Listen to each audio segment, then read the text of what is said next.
Jesus, this thing is taking its time. There we go. Now we're live. All right, what's up, guys? We are back with episode 80 of the Super Deformed Gamescast. As always, I am one of your hosts, John, at Mr. Negative on Twitter, as you can see in the little ticker we have above. And you guys might notice we're doing something a little differently tonight. We've got pictures laid out of everybody, but no actual video. I've been asking people off and on whether or not you guys want video or whether or not you guys just care about audio. And most people seem to care about audio only. So this is just us playing with the format and figuring out what you guys like. And it looks a little blurry on the YouTube page, but no, it actually doesn't look too bad. Again, this is just us playing with it. It'll probably look differently. It'll probably look different next week. But anyway, lot to talk about tonight. Well, not quite a lot to talk about, but there's some really important things happening that we need to talk about. And we have a guest tonight, Sam Tolbert from Basement Radio Arcade and Real Gaming Media. Sam, buddy, it is always a pleasure to have you back on. It is always good to be on with y'all. Let's talk games and evidently why they're destroying our lives. Todd bless. Todd bless us. So what I want to talk about tonight, well, first, you know what? Let's start off with Final Fantasy XII. Because Jesse in chat says, you fucks are interrupting the Connor v. Floyd shit-talking extravaganza. I want to talk about Final... Before we dive into this ridiculous article that I tweeted out earlier, I want to talk about Final Fantasy XII. Because I've got a lot to say about this. Last year in November, on the website, I ranked all the Final Fantasy games, and I'm a huge Final Fantasy fan. I've played every single one. I've beaten every single one. And Final Fantasy XII was probably my least favorite of the modern games. And so now I'm playing it again. And I don't know about the rest of you guys. Like, who else here has picked up the game? Who else here has picked up Final Fantasy XII, the Zodiac Age? I've picked it up. I played like 9 hours into it so far. And yeah, I picked it up. Haven't started it. Okay, Sam, what about you? No, haven't. I was waiting for feedback from the community and whatnot. Okay, and Brandon, are you planning on picking it up? Maybe eventually. Okay. I have already finished Final Fantasy XII in the past. So in 2007, I think it was. So here's what's weird about Final Fantasy XII HD to me, right? I still think that, like, the Code of Paint is not going to do anything to solve the game's inherent problems, and I think there are a lot of problems inherent in the story, and the characters, and the villains. Like, anybody who's played Final Fantasy XII for any length of time knows, or at least if you've played the whole way through, you know that the story starts off strong, and then it completely falls off a cliff by the end of the game, right? Like, it starts good, and then just kind of... Vayne is not a convincing villain. I never really got a sense of threat from him. I don't really understand what his endgame was at the end of the day. Vaughn, I don't think anybody's going to argue with me. I mean, it has serious pacing problems because the gameplay stretches go on for like forever. You're playing the game. You're playing the game for hours and hours before you get to another cutscene. Like by then you've kind of lost track of things. Like the older Final Fantasies were more boom boom boom about getting the story in there. Mm-hmm. I had actually forgotten about that. I was in the Nalbina dungeons yesterday, and it took me. It's like the first real big dungeon in the game. It's after you get Bosch as a guest in your party, and that shit took me like an hour and 45 minutes to get through, just because it's so long. And then you've got to walk through the entire Dalmasca Easter Sand. Yeah, like the areas you're going through in 12 are huge, and it takes like a long time to get through. Massive. So by time you finish an area, you forgot what happened in the last cutscene already. Yeah, and so like. I know that the fresh coat of paint is not going to do what needs to be done to fix the game's story problems. But here's the weird thing. About maybe 7 or 8 hours in, I find myself enjoying it a lot more than I did in 2006. And I don't really know why. I think partially some of it has to do with the fact that it holds up better than Final Fantasy X. I just got done replaying 10 for like the third time. I finished it last week. And you know, we were talking about this before we went live, but god damn, that game does not hold up well.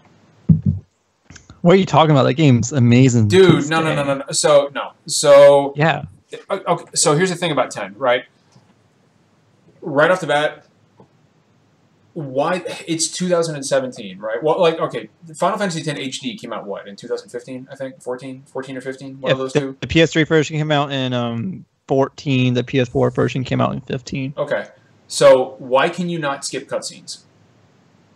That's yeah, no, I had a problem with that. That seems like a huge, especially since the game is inherently, a lot of the bosses in the game are very difficult, and you've got to watch a 5 or 7 minute cutscene. Like when you're fighting Unalesca, right? And you die. And Unalesca is one of the most difficult bosses in the entire game. And when you I never beat Final Fantasy X when I originally played on PS2 because I couldn't beat Unalesca. And I didn't care about the story enough to see the ending, so I just didn't finish it. She sucked. And so when you're fighting Unalesca and she kills you, she's probably going to kill you the first 1 or 2 times you fight her, you've got to watch that entire fucking cutscene over again. Yeah, that's the reason I didn't finish it. I was like, because I played it the first time, lost pretty savagely, and I was like, I don't feel like doing that again. And I just never played it again. Yeah, it's a huge, and not only that, but the battle system is great. Like, I am not going to argue the merits of Final Fantasy X's battle system at all. It's slow. It is good. It's good. It's not like Final Fantasy IX slow. It is, actually. Is it really? I don't get that sense. It really is. Yeah, X's battle especially if you care system is about slow. leveling your party up equally. Well, here's the other thing about 10, right? And this is what jumps out at me the most in regards, like, in the jump between 10 and 12. You know, of course, 11 was an online game. The voice acting, the voice act. You know, you say what you want about Final Fantasy 12, but the voice acting in 12 is excellent, like almost across the board excellent. The voice acting in Final Fantasy X is fucking laughably terrible. Is the recording quality in the remaster of 12 much higher than the PS2 version? Yes. Because that was the big problem with the PS2 version. Is the audio was like incredibly compressed. You also have to go ahead. No, go ahead. You also have to remember Final Fantasy X came out in 2001, and like voice acting was just starting to like become a part, like a staple in like games. I mean, like it was still kind of like the testing grounds. There was nothing even close to Fantasy X as far as RPGs go, and the voice acting. Like yes, I mean I feel like it was on. I feel like in today's standards it's laughable, but I feel like back then it was pretty like it was groundbreaking. It was, and like it's kind of one of those things you have to like look at and be like, okay, it's bad, but like because of this game, that's why we have voice acting in like all these games now. I mean, you had plenty of voice acting in RPGs on the PS1 era, but like it was fucking bad. Like look at like Grandia 1 or the Lunar games. Oh, Grandia was fucking awful, dude. It's some terrible Lunar voice acting. too. I remember. I didn't think Lunar was all that bad. I thought Galleon's voice was really good. Yeah, Galleon's like the cheesiest one of all of them. I mean, it kind of fits, but it's super cheesy. But I will say that like every time Galleon opened his mouth, he sounded like he was about to have an orgasm. He was like, yeah, hello. like he was yeah, Galleon's voice acting. Yeah, it was a little too far over the top with that character, but I love Lunar. Like Lunar is one of my favorite games. Lunar 1 and 2 both. Oh, two of my dude, favorites. Lunar's a fantastic game, but every time the voice acting. Every time Galleon said something, it sounded like he was playing with himself. Like at the very end of the game, he raises that fortress out of the water, and he's like, "Behold, the long forgotten." I mean, it sounds like. And I'm like, oh my god, what is happening? You know, it's of the time, but that's just to point out how far ahead of the curve FF10 was. I know. Now I'm just thinking about Galleon making it through the whole game with a huge erection the entire time. But let's talk Final Fantasy 12 though. So getting back to 12, you know what? Like the game has a lot of problems, and at the end of the day, I don't see it cracking my top 5, which consists of in no particular order 9, 9, 4, 15, 6, and probably 5. I think were my top 5. Not in any order, but still, like I'm having a much better time with it, and I don't know if that's just because older John appreciates it more than 26-year-old John in 2006. Plus, I also played Final Fantasy 12, full disclosure, in Afghanistan for the first time. So I don't know, like maybe that had something to do with it. I believe it probably did. Probably a combination of both. Yeah, probably, and I just. People in chat are like stunned to hear that Maddie is back on the podcast. It's been a while. Dad is like, "Is that Maddie? Oh shit!" Yeah. So and Pete in chat, yes, we do have a fancy wall picture thing going on. We've actually got a really cool. We're gonna keep the Super Deformed Gamescast logo right there, but we've got a really cool logo in store for everybody here in a couple weeks. It's based on Mega Man. It's taking it a step further than what our previous one did. I think you guys are going to like it. But yeah, I'm really enjoying Final Fantasy 12 so far, and much more so than I did the first time I played it. And I'm really happy about that because I love the series. And you know, like even Final Fantasy 10, right? Like with all its problems, I still really, really love it because it's a Final Fantasy game, and there's a lot to love about the series. But Final Fantasy 12 was always that black sheep of the series for me, and kind of the black sheep in the series among the fan base. It was very divisive, and it always has been. It was. I mean, when it first came out, absolutely it was, because it was in a world before Final Fantasy 13 existed. Yes, honestly, and you know, Brandon, you're a big Final Fantasy guy. You let me know if I'm fucked up, but I always thought, and I am on the Final Fantasy 13 Defense Force. Does anybody else have anything they want to say about Final Fantasy 12? I feel like Final Fantasy 12 is the black sheep because I mean we were talking about like you know like there's such like a good amount of time before like you see another cutscene, and I feel like Final Fantasy 12 is like the first Final Fantasy game in a while that wasn't like cinematic. Like all the other Final Fantasies in the PlayStation 1 era and Final Fantasy 10 were just cinematic. You know, like there were cutscenes after cutscenes. It starts off with very cinematic ambitions. It does. And then it just like lets gameplay take over. Yeah, I mean pretty much. I mean it's more of just like gameplay thing like. And I think that's kind of why I really dig it. Like, I mean, there's a lot of melodramatic cutscenes in the first like third of the game. Like there's some the first half of the game is very exposition heavy. Yeah, yeah, I mean, extremely. Just kind of give up on it. Well, exactly, they do. Yeah, once it hits about like I want to say it's once you get to the part, and spoilers for a fucking 11-year-old game. Once you get to the part where Ash gets the Treaty Blade and she decides to destroy the Sun Crest so the Ikuria lose control over humanity, that's when the story just kind of goes, okay, we're done, and everything kind of falls off a cliff. And that ties into my issues with Vayne Solidor, the villain. I never really understood what he wanted. You know, like aside from wanting to take the reins of history back and put them back in the hands of man. That was his whole goal. And then Ash did that. And so afterward, hey, Fastback, what's going on, man? After that, I was kind of like, all right, well, he got what he wanted. Like Ash did it for him. So I don't know. I don't understand why we're still fighting. Although I will say, Jay, you were talking about the battle system. I didn't like it when I played it in 2006 because it felt like I was playing an MMO without the MMO. I didn't like it either back in the day, but I was also 12 and like I didn't really understand the whole gambit system. You were just a babe. You were not a babe. I was just a babe.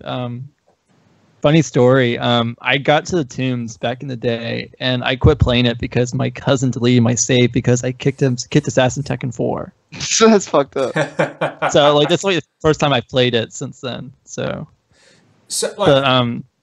but you know, after playing it's World one of of the Warcraft, longer FFs, if not like the longest. It's pretty FF. fucking long. Especially if you're like a completionist, FF12 has like enough side content to let you play the game forever. I would argue, Brandon, that Final Fantasy 15 probably has a comparable amount of content. It probably does, yeah. They went crazy on the content with 15 too, but I did everything except for one optional dungeon in 15, and I have 131 hours docked. That's nuts. I mean, yeah, like because 12 has the hunts too, so it's just you're going on hunts for a lot of hours. Which honestly, like maybe it's because I played 15 and it ended up being my second favorite in the series. I think maybe that is one of the reasons I have a new appreciation for 12, because when I first played Final Fantasy 12 in 2006, hey Enrique, what's up, man? One of the things I didn't like about it was that this was coming off the heels of older Final Fantasies, and it didn't. And Final Fantasy X kind of started that sea change. Exactly, yeah. And 10 kind of started that sea change for the series, but 12 moved it into something completely different. And I was like, this doesn't feel like a fucking classic. Well, I mean, because Final Fantasy 11 was the one that came in between, so everyone was like, "Oh my God, they're turning Final Fantasy into an MMO." Exactly. It's not that much of a. It's still very much a single player. Oh, it absolutely is, dude. It absolutely is. I just like. I was still like a Final Fantasy traditionalist back then, and we didn't have anything like 13 or 15, which were just radical departures. So this was all brand new. It was very stark, and I think that's one of the reasons it didn't click with the fan base, maybe the way it is now. But now, after having played games like 13 and 15, I love 15. I have a new appreciation for 12, kind of breaking the mold and bringing Final Fantasy into the modern era. Does that kind of, I don't know, does that make any sense at all? Or Sure does. Okay. Sure does. All right. I mean, what were they going to just do? Like another PS1 style ATV battle system? They could, but I don't think that's what the series really needed. Like, you got to bring it into the PS2 generation. Like, they tried something different with 10. It had the turn-based battle system with no ATV. Yeah, exactly. And, it wouldn't be fair to do that again, so they still had to mix it up yet again. I also have to say I like the job system a lot more than the original licensed board. Definitely, yeah. I love that. Yes, I can't believe the rematch. I mean, the what is it? International Zodiac jobs. Job it's system. really convoluted. IZJS. That one. Yeah. So like that one, I mean, just made tons of like very simple improvements that add up to a lot. I love the new job system in this. It gives each of your characters so much more individuality than the original release had. And I love it. And I also love the remastered soundtrack, by the way. The orchestrated soundtrack is fucking phenomenal. Yeah, I haven't gone back to the original soundtrack at all. Yeah, no, and I don't anticipate I will, because this sounds really fucking good. Yeah, no, I'm very impressed with Final Fantasy XII so far, and I am relieved. I really, again, I'm a huge Final Fantasy fan, and I don't like saying that there's a Final Fantasy game out there that I didn't enjoy, as strange as that sounds, and I really wanted to like Final Fantasy XII without forcing myself to do it, and so I'm very happy that I'm enjoying myself so far. We'll see how I feel once we get to the areas of the game where we all know it starts to drag. But yeah, so far I mean, as long as you're enjoying the core gameplay and like the gambits don't feel like the game. I don't really fuck with the gambits, dude. Well, you'll enjoy the game all the way through then. Like, yeah, I mean, I like the gambits. It's like playing an MMO, but you don't have to like type and like yell at people. You can. I like the tactics system in Dragon Age Origins too. Like I like that kind. Yeah, I mean, I have gambits set up for healing, and that's about it. I control everything else. Yeah, you need the healing gambits. Yes, you absolutely do. Yeah, healing gambits. That's the important save you. But that's all I've got going, and I feel I'm quite okay with switching to my white mage or my black mage or whatever else I need. I read someone say that Balthier is like the best setup to be a white mage. I've got right now I've got Vaughn, Balthier, Fran, Ash, and Bosch. And I like Captain Bosch von Captain Bosch von. I'm Captain Bosch von Ronsenberg of Dalmasca. That's Bosch live. Bosch live. And like he does that stupid motion with his thumb where he like puts his hand on his hip and he's like pointing towards himself. He's like, I'm Captain Bosch. By far the most memorable part of the entire game. I would say that part took me a while, to be honest. Do you think that is unintentionally one of the most iconic Final Fantasy moments? Like for all the wrong reasons? So, yeah, unintentionally. Yeah. I feel like it's the black sheep of iconic moments. It's I can't. The Dark Souls of iconic moments. It's the Dark Souls, yeah. I think it's better than the Titus laugh, but it's far better than the Titus laugh because not memorable. Like people don't always bring it up as much. Simply because the people in Bujerba that you're doing that to, the whole point is to get them to believe that you're actually Captain Bosch. So they're like, that's Captain Bosch, von Ronsenberg of Dalmasca. And I'm just like, I can't fucking get it. Like, go, if anybody in chat has not seen this, go to YouTube after the podcast and look at the spoof Mega 64 did. Mega 64, of that moment. Back when they were in their prime during that shit. It's fucking, like, have the rest of you guys, other than Brandon, have you seen Mega 64 spoof this shit? I have. Oh, dude. You haven't seen it, Matt? No. Oh, dude, they've got this fucking skinny guy, and he's dressed up like, he's basically Aladdin. And that because that's what Vaughn looks like. And he's running around this town, and he's running up to people on the street, and he's like, I'm Captain Bosch von Ronsenberg. He's like, I'm Captain Bash. Don't believe Andor's lies. I'm Captain Bash von Ronsenberg of Dalmasca. And, like, people like, stay away from my children, motherfucker. Yeah, that's one guy in the parking lot is like, stay away from my kids, or I'll kick the shit out of you. He walks up to this one dude, he's getting his kids in the van, he's like, hi, I'm Captain Bash von Ronsenberg of Dalmasca. Don't believe Andor's lies. And the guy's like, you want to fucking die? Back off my kids. I'll fucking kill you. And he's like running away, he's like, I'm sorry, I'm Captain Bash. It's just fucking... Mega 64 was the best. Mega 64 is I mean, it still is really good. Like, they still put out great content. Yeah. All right, so I want to address this this article that was written by a dude named Kyle Smith for the National Review and it was posted. It was thrown up on the New York Post, and it's called "We're Losing a Whole Generation of Young Men to Video Games." And I took issue with the article, and I think a lot of gamers have. And I just want to quote something from the article here. It says, "Today, millions of people, disproportionately young men, are similar." Brenda, stop! No one wants to get in a prank war with Hold on a Brenda. minute. She never I pulled up this loses. fucking website, That's and why now she it's opened an online screaming at savings me. account with us at. Jesus Christ! Shut up, New York Post. There we go. I had this woman screaming in my ear about the laundry detergent or some shit right there. That was weird. That was one of those autoplay. Yeah, it was one of those auto-playing videos. I was like, what? At first, I thought somebody had queued up that Mega 64 video about Captain Bash. Like, that's what it sounded like for a minute. I was like, oh my god, who is doing that? Yeah, so this fucking article was written, and it says here that for many young men, video games have become a substitute for living. They're so addictive and soul-consuming that they're unlike other leisure activities. Every hour spent on Ghost Recon or Grand Theft Auto 5 is an hour that could be spent, or that could have been spent more productively. Sure, that's also true of golf, but you rarely do you hear that someone has quit his job and is living in mom's basement obsessing over putting. Yet video game addicts are engaged in a mass retreat from life. Men aged 21 to 30 work 12% fewer hours in 2015 than in 2000. The percent of young men who worked 0 weeks over the course of the year doubled in that period to an alarming 15%. Those working hours were largely replaced by gaming, and fully 35% of young men now live with their parents or other close relatives, up from 23% in 2000. Their unemployment rate is jumped by 10%. Now, here's what I love. He says a huge proportion of young men are simply dropping out of the workforce and becoming PlayStation's willing slaves. Willing slaves. Yeah. Oh, Like the whole thing. Are you serious with this?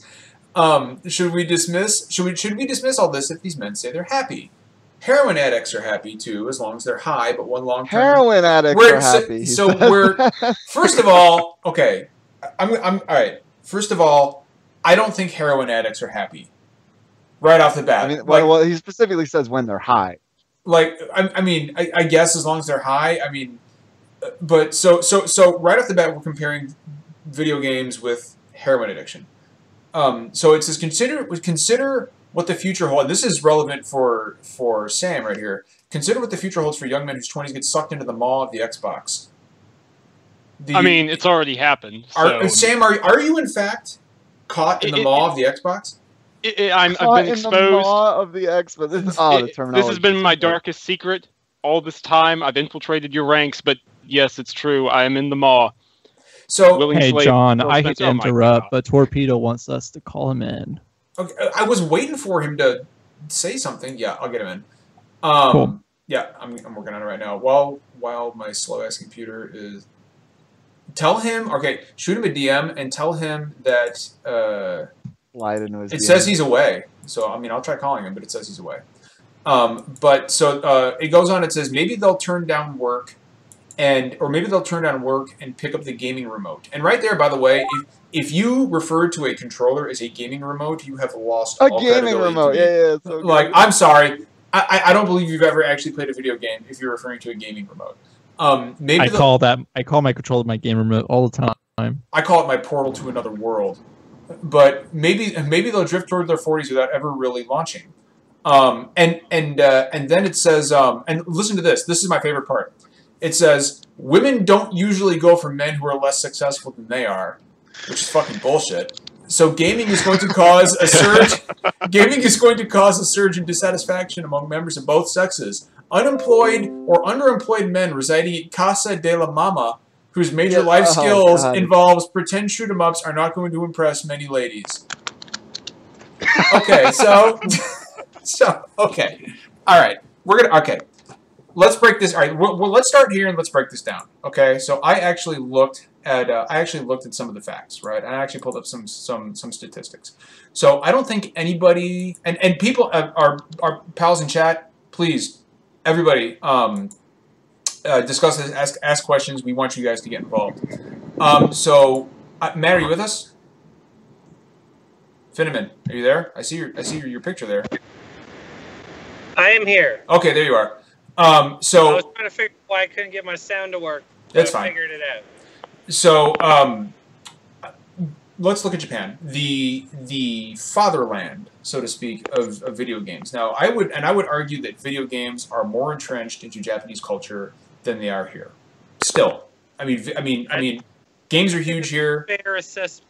Yes, exactly. So I looked up the job statistics for Japan, right?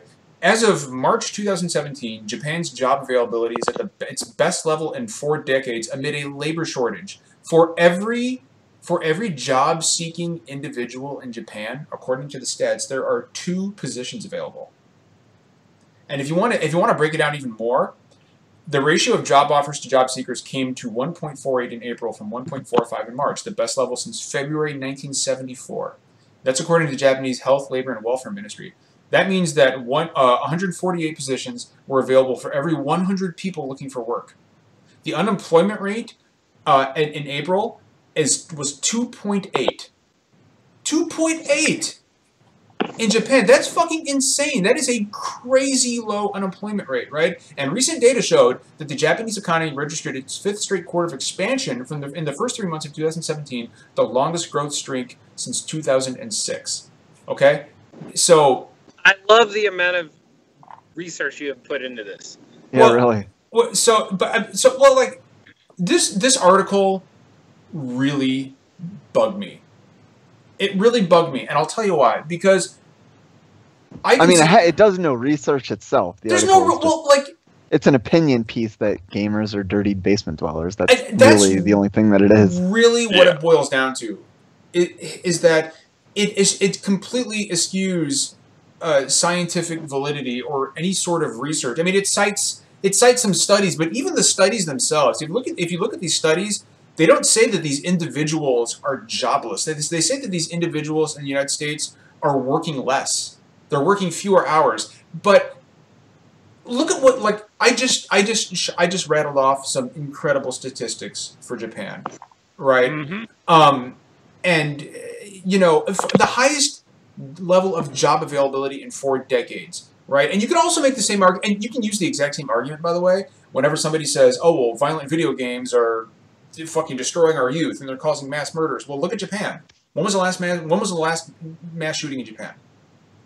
You guys fucking Google it, because I couldn't tell you. But the article came across as incredibly mean-spirited and condescending towards the medium itself. And I consider myself and everybody. I mean, we have a very eclectic mix of individuals on this podcast, right? And I know we're just talking about the people on this podcast. So yes, it's anecdotal, just in case the author of the article is watching, as he hinted he would be. Yes, it's very anecdotal. But I am a very successful individual. I am. I have a good job. I spent 5 years in the United States Marine Corps. I have years and years and years of job experience. I have a very high position. I've got my own office at work. I've got a wonderful kid. I've got a great wife who thinks I'm hot, by the way. My wife has no problem with me playing video games. She thinks that shit is, well, she doesn't, maybe she doesn't think it's incredibly sexy, but she still finds me attractive. But and on this podcast, we've got Jeff, who is very successful in IT. We've got Maddie, who's excelling at his studies. We've got Finneman, who literally just had to turn down a job from a major developer.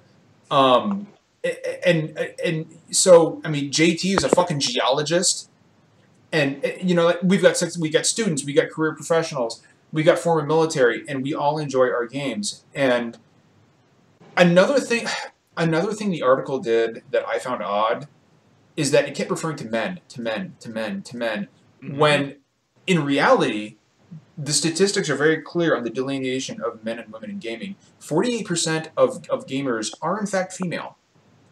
Not only that, but the average female gamer is 35, and the average age of a gamer is 35, I believe, according to the ESA. Yes, exactly. And I don't know. I feel like, you know what? Everybody knows who Seamus Blackley is, right? He's the father of Xbox, basically. He tweeted out something very smart the other day. And Jurassic Park Trespasser. Yes, yes. Of which I unfortunately own. And he tweeted out something very smart the other day. He said, he reminded us all that when the telephone was invented, people said, well, there go personal relationships. Nobody's ever going to have a personal relationship again because the telephone's going to kill it. When the car was invented, they said the automobile is going to fail because it is going to scare horses. That's what they said. They said the automobile is going to fail because in the 1950s, does everybody remember? Or nobody's going to remember because nobody's fucking alive. But well, you would. Well, I'm 36, not fucking 120. Jesus. But is everybody aware of what they said about comic books in the 1950s? Yep. Yes. They said comic books were going to turn you gay. I mean, so this archaic argument that gamers are basement dwellers, living with mom, completely untouched by women, except for Finneman, that's not true. I am a living example of all of the worst stereotypes. So I don't know. I want to open it up to you guys, like Maddie, not Finneman, but Maddie 1.0. Yeah. I know you were really incensed by this article, and you said I got heated. You said something. You said you. I want you to talk about some of the stuff you said in the podcast DM, because you were upset by this. Yeah, just mostly because it's an article that seems targeted at, middle-aged, older people who are sent to pick up an order. I have you 1Z. Matt, mute that shit. 283. We'll wait for you, man. I'm sorry. We'll wait for you. There he goes. Anyway, Matt, right. Please continue. It seems like it's targeting a very specific subset of people who already have their mind set on video games are, a waste of time. And I'm not gonna say that when I dropped 16 hours on Final Fantasy 14 this week. I'm not gonna say that time couldn't have been used otherwise, but I was at home, I had days off. If you look at this article piece by piece, it does not hold up at all beyond being a very, what's the word? A buzzwordy hit piece. Basically, yeah. Yeah, because he gives data in one paragraph of the entire article, and neither of these pieces of data pertain to video games at all. They're both men aged 21 to 30 worked 12% fewer hours in 2015 than in 2000. The percent of young men who worked 0 weeks over the course of a year doubled in that period to an alarming 15%. These working hours were largely replaced by gaming, and fully 35% of young men now live with their parents or other close relatives, up from 23%. So the thing that gets me is those working hours were largely replaced by gaming. Where's the data for that, other than him saying 35% of those men live with their parents, and then going, oh, there's a stereotype about living with your parents and playing video games, so it relates to that somehow. Maddie, I understand. So the guy retweeted, I tweeted out that we were going to talk about this tonight, right? And the author actually retweeted my tweet about it, and he said, oh, I hope you do. I'm looking for more material for my next article about it. And I'm like, okay, whatever, that's fine. I didn't respond to him. But I get that by talking about this on the podcast, we're probably giving him what he wants. Probably. But I didn't want to remain silent about it. Here's something else from the article right here. It says, happiness is not to be confused with fleeting pleasures delivered by artificial drug-like stimulants. Genuine life satisfaction is closely linked to the feelings of productivity we derive from doing jobs well, and to the security of enduring close relationships, especially marriage. Gamer zombies, I love that term. Gamer zombies, that's good. That's really good. It's really clever. Gamer zombies risk losing touch with both the world of work and with the potential for real human relationships. The parents and friends of these young men are doing them no favors by thinking, I never see him anymore, but he seems happy. Okay. So, I've said it before, but I'm offended by this, because for me, gaming does not provide a fleeting pleasure. Gaming, and this is something that anybody who knows me knows this, gaming was there for me at a very difficult time in my life when I endured severe emotional and physical abuse as a child. And games provided that outlet for me to escape that world. And you know, I even if I didn't like video games, which I love them, they're an important part of my life, and I don't care if the guy who wrote this article thinks that's a ridiculous thing to say or not. I'm proud of it. Video games are a very important part of my life, and they always will be, because they quite literally saved me at a time when I needed to be saved. And I get that isn't going to make a lot of sense to people, and that's fine. That's fine, but cut this condescending fucking attitude out. I mean, the judgment on display here is really what I think bugs me. You know, I mean, when you talk about, you know, the potential for real human relationships, I think, what, we have 9 people on this podcast, 6 of them are either married or in serious relationships. I mean, it's not, I mean, we all have friends, we all go out, we all do our thing. I mean, and Jeff, I wish Jeff was here, because he, you know, he made a good counterpoint. He says, well, there are some people who play too many games, and that's true. That's very, very, very, very true. But that's, you know, but people playing games for 8 or 9 hours a day, that's not the norm. That's not the norm. The statistics show that, right? Like, go watch Video Games the movie. You can find it on Netflix. It's a very informative documentary. The one that I guarantee Kyle Smith did not watch. And just like, I think it was Maddie. Who was it that said that the median age for gamers is 35? Who was that?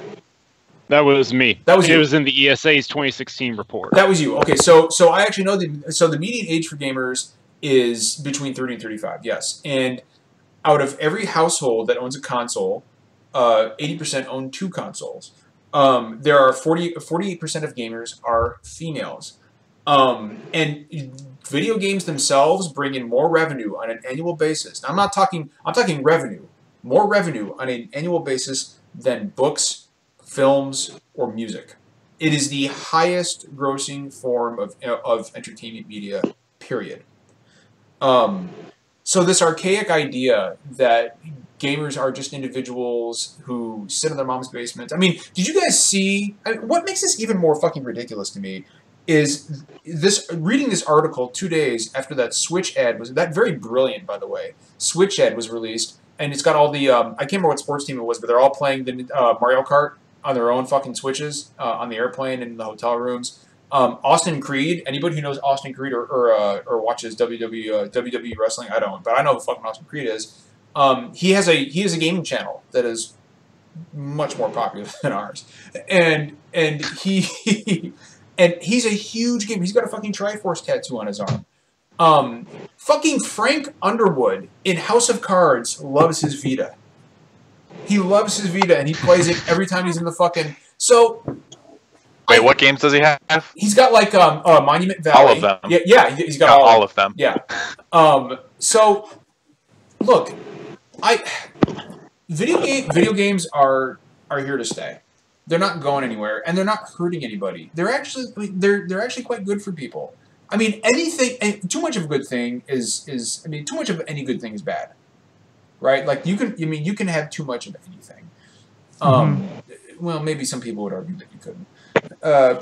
But you can. I mean, too much of a good thing is always bad. But this article was so unbelievably tone deaf, and now other articles are just like it are popping up. There was one that was written on the Wall Street. It was I can't remember who the author was. Wall Street Journal. Wall Street Journal. That's right. You know, the Wall Street Journal, which is where I get all my hot gaming takes from the Wall Street Journal. Did you see the one trying to link Old Man Murray from fucking 15 plus years ago to gamer? No, oh God. It's was Old Man Murray the precursor to Gamergate? Like, if anybody doesn't know what Old Man Murray was, it was a game, like, I guess they didn't call them blogs back then, but it was a game blog, the very satirical tone. You know what this article reminded me of? Do you guys remember those Collins College video game design commercials where like the 2 guys, and this is like the idea, this is like the mental picture that this guy has of gamers, right? Like, it's these 2 guys sitting down, and he's like, "Hey man, you know, the boss is coming in." He's like, "Dude, I almost got it." And then we got to tighten up the graphics. Yeah, yes, yes. Wait, play that audio cue again, and they like hit a button in the middle of their 2 like big armchairs or something. Yeah, well, so there's 2 of them. The first one, they're sitting on the couch, and this is the one Brandon just referenced. This woman comes in, she says, guys, are you finished testing that game yet? I have another one I need designed. Yeah, I got another one I need to do this afternoon. And the guy, one of the guys on the couch is like, we're almost. We just need to tighten up the graphics on level 3.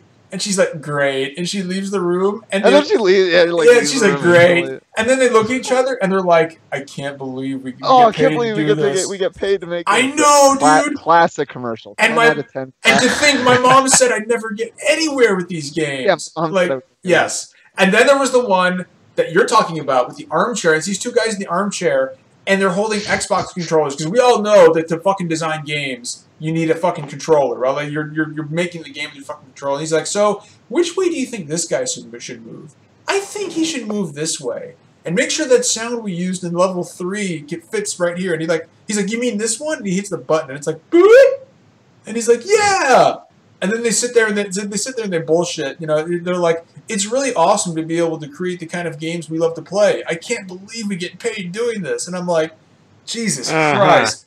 And seriously, if you haven't seen these commercials, you owe it to yourself after the podcast to YouTube these things. And go check G4 that had out. the best commercials back in the day. Yeah. That's where it was either like the free credit. I remember the freecreditreport.com commercials. The general. Yes. God, it's so good. Yeah. Oh, commercial with the air conditioning. Here's a sad thing. Here, you know what? I'm about to drop some. Call yesterday. Do you guys want to know the sad truth about the freecreditreport.com commercials? That band was lip syncing. Yeah, he was lip syncing because he was Canadian. The accent was apparently really bad. Yeah. What commercial? The freecreditreport.com commercial. Oh, I don't remember that. I'm actually gonna pull up some of those. I'm gonna pull up one of these commercials here. It's the Collins College. These fucking names are terrible. There was another one. It was called. It's like Blaze Fire College. They're out of business now, but it has this girl, like this girl. She's like playing an Xbox controller, and the first thing I noticed about the commercial, I was like, you know what, that game you're playing would be a lot better if you actually turned the controller on. Because the fucking light wasn't even on. But she's sitting there like banging on the and she's like, "You want to know why we don't hang out?" And I'm like, "I don't know, because you're a contentious homely girl with a 14-inch television. I don't know." And she's like, "You may dominate at every FPS, but you know what really levels me up? Making she's like making your own game." And then then she says, "And if you do, I'll be waiting." And I'm like, "Hold on a minute." Hold on a minute. Wait. Yeah. You're telling me that the prize you're telling me that game design holds the promise of cheap sex with unpleasant women. Like, get the fuck out of here. Like, so that is the mentality that people like this have of people who actually play games. And it's shit from I thought we had moved past this in the mid-90s. You know, because back when gaming was weird, you know, and people were like, "Oh, Mario and Zelda," and people, gamers were weird, but that's not the case anymore. Like these guys, when we're all 80, that will be the first generation of like geriatric gamers, right? Like we're all going to be grandparents, and we're all going to be playing games, right? Like that is the norm now, and people like Kyle Smith need to wake up and realize that. This is the world. This is the world we live in now. Games are an inexorable part of our society. And when you insult them, or not even when you insult them, when you insult the people who play them, you're insulting 70% of the population at this point. And the science just doesn't hold up. The science just it's not there. I don't know. It's not even that it doesn't hold up. It's that it's non-existent. Like. There is nothing backing any of this up, and the article has such a smug, self-satisfied tone of I'm a writer. I understand that this man he has a job. He has a writing job. Like he is relatively successful, but it's a very I'm successful, and if you were as successful as me, you would love your life. Because he stopped playing Civilization. Yeah. This whole article seems like an attack on Civilization the whole time. Maybe he bought Civilization 6 and he was trying to get into it. And he's like, "Yeah, I never why I can hate video games, and I hate 2K." That and he ignores every other factor, every other possible factor that could be going into these unemployment or these dropping employment rates or whatever. doesn't even consider that it's like video games. It's all video games. And then he turns it into a gender issue of women won't want to sleep with you. Yeah. Well, guess what? Like, my girlfriend played 30 hours of Fire Emblem last month. And you don't want to sleep with her anymore, do you? Do you? No, I absolutely do. But we are both full-time students with like jobs, and none of this holds true.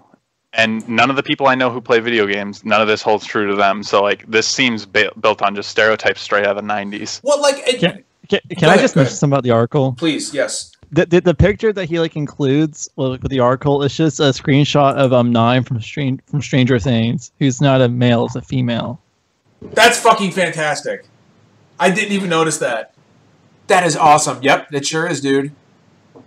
That's wonderful. So, did anybody else notice that like every time he says civilization in the article, he puts it in quotes like fucking Dr. Evil? He's like, I stashed my floppy disk of civilization in a box and pushed it deep into my closet. I hope I never get addicted to anything like civilization. I really feel like he has like something against civilization. Like something happened to him like in the 90s where he's just like permanently like damaged from civilization. Well, and like your first problem was playing fucking Civilization. Dude, no wonder you don't. No wonder you don't. Civilization's fucking great. Civilization is crap. Come on. No, it's great. Dude, wait, what? I can't. Civilization is excellent. I can't stand Civilization, dude. Oh my Lord. That's just you. That's not the game. Yeah, the game is legitimately great. But yeah, I mean, to be fair, I don't think we should give this too much credence because like it reads like a tabloid, and I don't know. I don't know about the New York Post's credibility, but so this reads like a tabloid. But the problem is that the Wall Street Journal is one of the most reputable journalistic, organizations in the world. And when they start running stuff like that, that's a problem. Because like I said, I just ran down job statistics for Japan, right? And video games are a way of life over there. Like they are entrenched into that culture even more so than they are here, and that is not up for debate. It's not up for debate. And not only is their job market much better than ours. I mean, there's 148 jobs available for every 100 people, but their school systems are much better. People in Japan have much better grades than students in the United States. There's less violence. There's less crime. I mean, it's a culture. And you know what? I'm not a cultural expert. I'm not a sociologist. I don't know much about sociology, so I can't tell you what the problem is in the United States. But I can tell you right now, it's not video games. And I'm going to take it a step further. If you look at the articles on the National Review, and you look at the articles that are written by this particular author, they're all very right wing. They are all very pro Donald Trump. I think that this is a way to blame somebody other than the current administration for the way the job market is. That's what I think. That's just me personally. I'm not an economics major by any stretch of the imagination, but I get the sense that articles like this need somebody to blame. They need something to blame, and they can't blame Donald Trump. They don't want to blame people like Donald Trump or the administration. And the men who play video games aren't blue collar workers that the right party is trying to market towards, so they might as well attack them. Well, and like here's the other thing that doesn't make any sense, right? I mean, this is ignoring the fact that these people, video game gamers, they all live in their parents' basements. It's an expensive fucking hobby. It's not cheap. Games cost $60 a pop, $59.99, and they're even more expensive in places like Canada because of inflation. You need a job to get games. I mean, I'm sure some mom somewhere will buy her sad sack son a game. Fine, but the majority of gamers who by the way do not live in their parents' basements, you need income in order to buy a game. Like I don't know a single individual, a single gamer, not one, and I know tons of gamers. Not one do I know who is unemployed or lives in his mom's basement or is wanting for female attention. That is a trope. I mean, I'm always wanting for female attention. Yeah, I mean, I live in my mom's house, so. Yes, but you're also a student. I actually just graduated, and I know the employment right now sucks. So, actually, sucks. Jay, I would like you to speak on that because you have real world experience with this. Yeah. All right. Where should I start? So I went through college. College was fun. I majored in media art. So basically, I learned how to develop video games and do 3D animation and whatnot. Won some awards for a golf game I helped develop and whatnot. Video games, helped me decide what I want to do with my career. And video games have influenced me quite a bit. As everyone else here has said, I do have a social life. I go out and do stuff. I play video games to relax and to revisit some part of my childhood that I enjoyed. I do live with my mom right now. I moved back in with my parents 2 months ago because they moved back to South Carolina, and I'm helping them out right now. And they're also helping me out while I try to find full-time employment. I didn't decide to live with my parents. I didn't decide that it was going to be a pain in the ass to find a full-time position. I play games because that's what I enjoy doing. And honestly, playing games is cheaper than me going out to go get drunk. It's probably fairly significant. Yeah, by a significant. Yeah, not only that, but it's better for you than going out and getting drunk. Yeah, I enjoy drinking. Alcohol is expensive. Especially if you go out. If you go out to if you go out, it's fucking ridiculous. And I live in a tourist town, which it's like a whole lot worse. Look at this. Every hour spent on Ghost Recon or Grand Theft Auto 5 is an hour that could have been spent more productively, according to you. But that is just one man's opinion. I played Final Fantasy VI in 1994 when I was getting the shit beat out of me by my dad, and it literally saved my fucking life, bro. So every one of those 80 hours that I spent in that world was an hour that was well spent. That was an hour that was an hour that saved me over and over and over. So quite frankly, dude, you don't know what you're talking about. And this article, go ahead.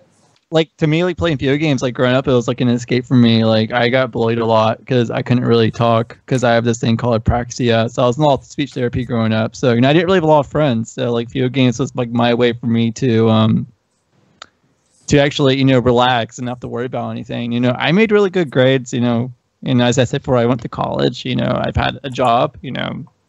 I don't think I turned out like a dweller like this dude who's definitely a civilization hater did. Yeah, so I get really upset about stuff like this, right? Because it's the guy says, sure, that's also true of golf, but rarely do you hear that someone has quit his job and is living in mom's basement obsessing over putting. I don't know a single person who has quit his job and is living in mom's basement obsessing over video games. I don't.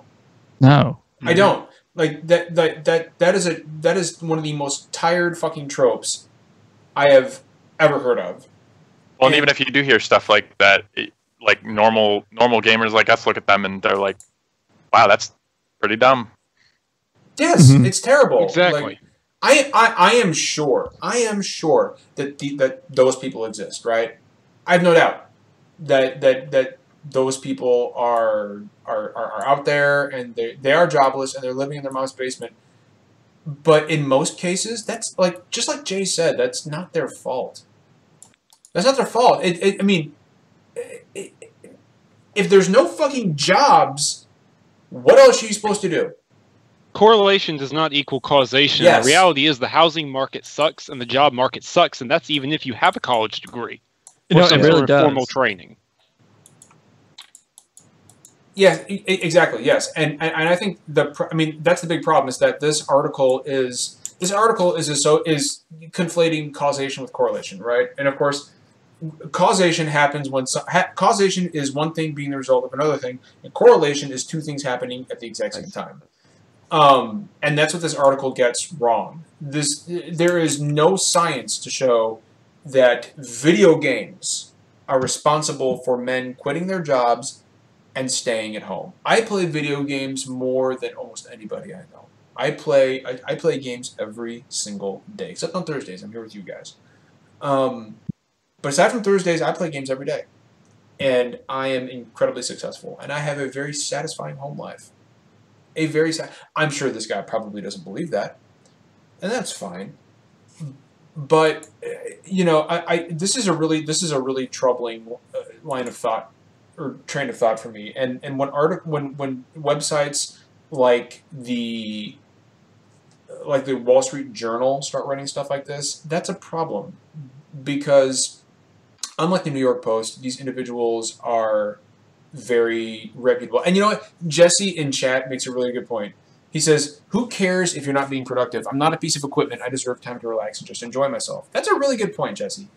I don't have to be fucking productive 24/7. There are some days on a fucking Saturday or maybe on a holiday when I'm not at work that I just want to sit around and play games. I don't need to be productive 24/7. I don't. I don't know. Like, I know it bugs you guys, but it especially bugs me, because stuff like this it doesn't just shit on a medium that I love. It shits on people that I am very close to. And considering what games have done for me in my past and in my life, I take this very seriously. And I'm sure the author of articles like this probably laugh at that. And that's fine. You can laugh at it all you want, but I guarantee you this. The individual that wrote this article, not only am I more successful than you, I have a more important job than you, I'm better looking than you. I mean, that's undeniable. Yes. I mean, I'm a handsome motherfucker. I'm stronger. Not bad, dude. I'm stronger than you. I'm faster than you. And you know, I'm probably happier. It sounds like I'm happier than you. You're also better at video games. I'm better at video games than this guy is, right? Like, dude, I fucking platinum Bloodborne. Like, this guy sounds like he got defeated by Gandhi in Civilization. like seriously. Well, to be fair, those nukes are no joke. They really aren't. But that's the great irony. That's the great irony of this thing, is that me, for example, the author of this article, and I'm speaking directly to you. I would be willing to bet far more successful than you are. And these guys on the podcast know what I do for a living. I have a far more important job than you. So I need to be at my best 24/7. And I am. And so you can write all the silly articles you want. But at the end of the day, it doesn't change the fact that you just don't sound happy. And that's unfortunate. I think that's really sad. Because I have something in life that makes me very happy. I have a hobby in life that makes me very, very, very happy and fills me with joy. And helps give my life purpose and meaning. I mean, games are a medium that can tell a story better than almost any movie, I think, right? Like, because you are an active participant instead of a passive observer. You can immerse yourself. I have an easier time, and that's not to say I don't like films. I love movies. And Jeff's going to hear that, and he's going to crawl up the wall. But I have a much easier time immersing myself in the story of a game than I do in the story of a film. And they just do that for me. And then the individual who wrote this article sounds like he needs something in his life that makes him happy. Wait, hold on. Matt in chat just said this guy fucks. To Jesse. Did you read the bottom of Jesse's? Hold on. Jesse says, I play a fuckload of games and am just shy of having a 4.0 at school and work at a group home for the developmentally disabled. I'm productive, have a job where I help people, and I bang. This guy fucks. Okay, for a minute there, I thought you were going to say that. I thought you meant to say this guy sucks, and that was the most amazing typo ever. No. This guy fucks. That's fantastic. So I don't know. Does anybody have anything else they want to say on this? We haven't really heard from you much, Sam. You know, it's a tired hit piece. That's the way it reads to me. It sounds like there's a vendetta or a grudge at work, or, I don't know, you can theorize and you can come up with conspiracy theories. It doesn't really matter. The point is it's inaccurate, and the point is it doesn't represent the gaming market and the gaming demographics today. When I was at E3, you saw people from, both males and females. You saw people of every race. It was incredible.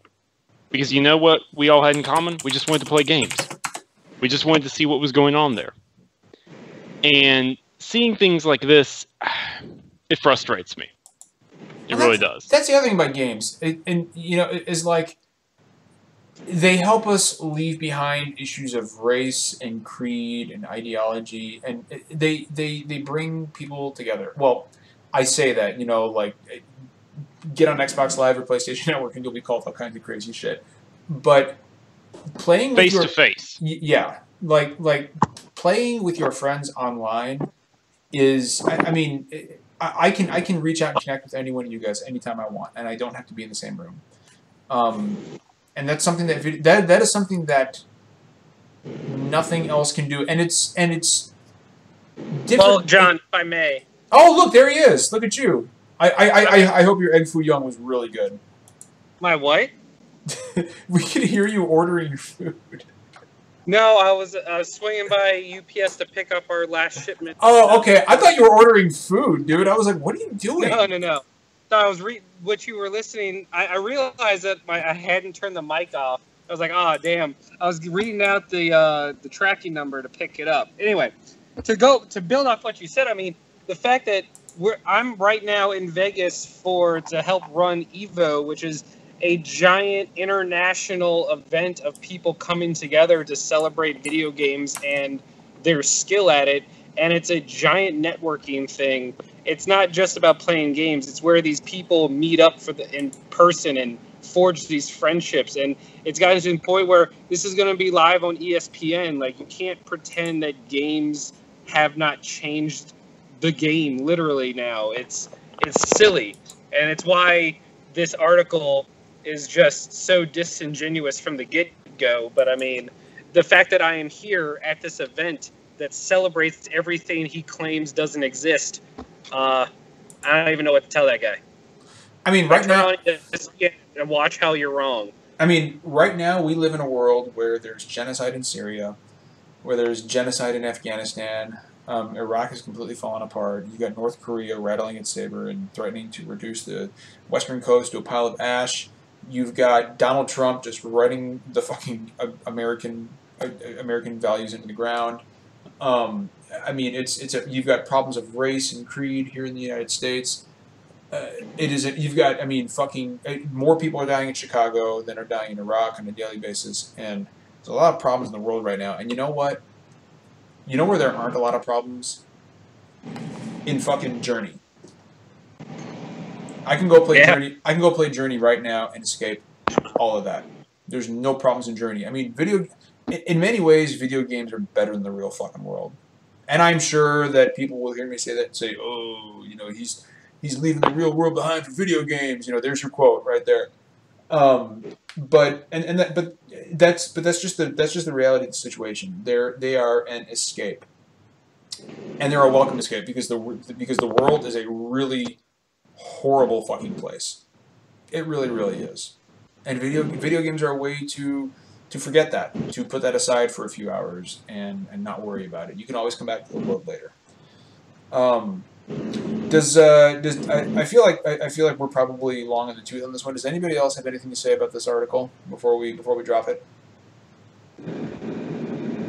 Just games provide a different outlet for everyone, and just because you hear someone plays games for more than like 2 or 3 hours a day doesn't mean they live in their mom's basement.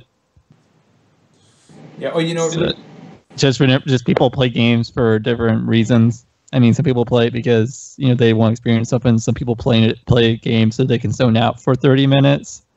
So just because someone plays video games doesn't mean like they're just someone who's addicted to games. Yeah, I agree.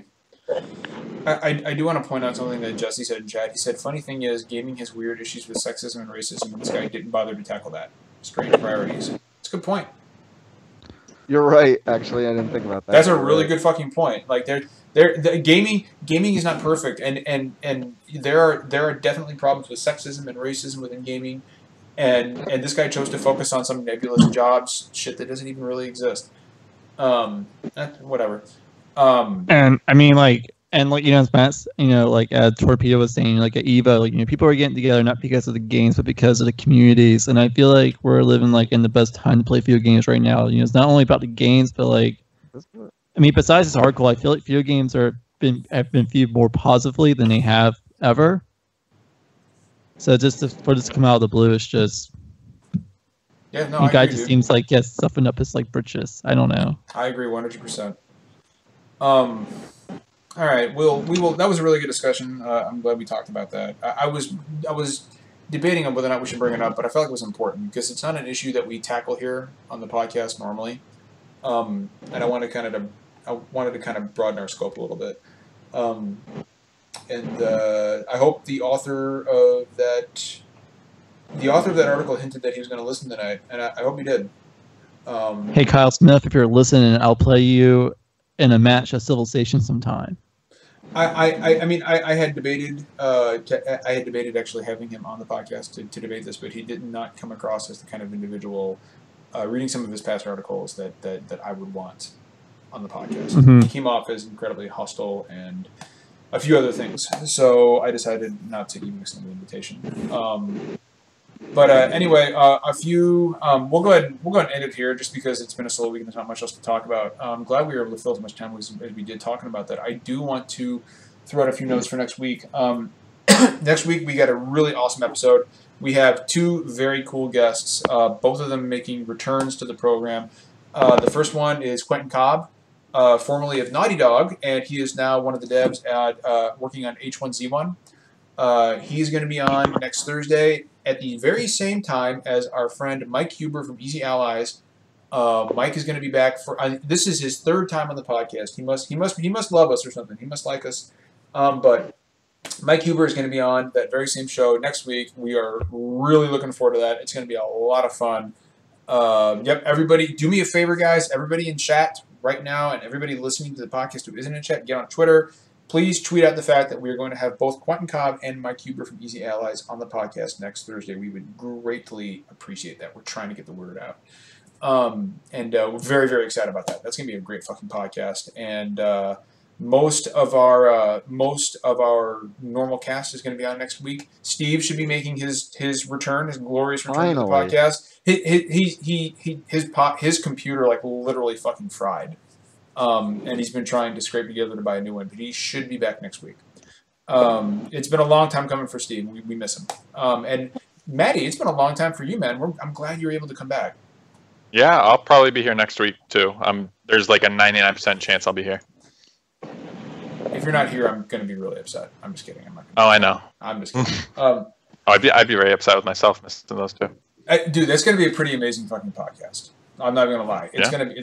It's always awesome having Huber on, and the one time we had Quentin on was really awesome, especially since Scott Lowe was in the background. They had like the big Naughty Dog banner. It was because he was there from their offices, so it was pretty cool having him on. But we're gonna both them on at the same time. It's gonna be great. Does anybody have anything else before we end the podcast? Do your research if you see this kind of thing. Don't just accept it at face value. And I know this probably is preaching to the wrong crowd here, but nonetheless, if you happen to see something like this, don't just accept it for face value. Try and find the source. See what adds up and what doesn't. Yes, exactly. That's a great point, Sam. I mean, fuck, do what I did. Go look up the data. Compare it to data from somewhere else. Dan makes a good point in chat. We are four subs away from 800. Please like and comment and subscribe. We would really appreciate that. Please help us spread the word. We're trying to get the word out. We're trying to grow. We would really appreciate that. There's a guy named Micah Tolbert in chat. Sam, is that a relation to you? That would be my youngest brother. Okay, I figured as much. Hi, Micah. What's up, man? You better fucking subscribe to the podcast if you haven't. Anyway, if nobody has anything else to say, please, in the spirit of Square Enix, please be excited for next Thursday. Quentin Cobb and Mike Huber from Easy Allies. It's going to be fucking awesome. If nobody has anything else, thanks to everybody who showed up in chat. Bosch lives. What's that? Bosch don't forget, I'm Captain Bosch von Ronsenberg of Dalmasca. Don't believe Ondor's lies. I'm Captain Bash, and as always, I can't take myself seriously now. It's not always poetry, and we don't always agree, but we always keep it Captain Bash. So until next week, you guys, we will see you later. Don't believe Callus